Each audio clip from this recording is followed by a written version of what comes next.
Wala kami singkat, wala kami singkabalakan. Tungod dapat ka ng Diyos na yarap na natanaw sa iyong harapan. Hallelujah. Oh, thank you, Father God.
Yahweh ang Shaddai.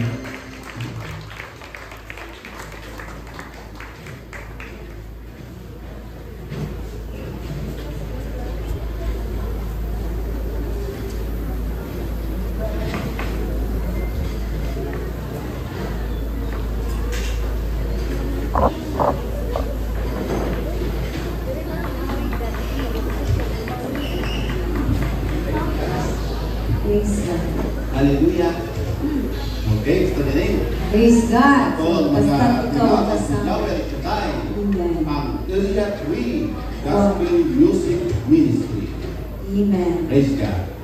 So, Brother Martin, subong may programa ang music ministry. Every area may naka-assign sa inyong instrumentalist na gospel choir. Kag gospel choir na mga shepherds sa inyo. Every time may mga programa about sa music ministry, pati kayo lang na isang PCC gospel choir. Sa Area 1, si Brother Martin. Kag si Sister Nini. Sa Area 2, Area 2, si Sister Joy, kag si Sister Anne May, ang instrumentalist. Area 2, Brother Joseph. Brother Joseph. Area 2, si Sister Socorro, kag si Sister Rachel Joy Malihan. Si Brother Joseph. Ang Area 3, yours truly, and Brother Noel. Gawa kami ni Brother Noel sa Area 3 na assign. Ang Area 4, si Sister Anne May, si Sister Joy, at si Brother, si Paige Josel Mayapon. Hindi na malalayan dito na din sa pangalan sa Brother Jeff. Amen. Si Brother Jeff. Sa Area 5, si Brother Michael, Sister Joy, and Joy. Sister Joy. Kagang kalindong instrumentalist. Okay.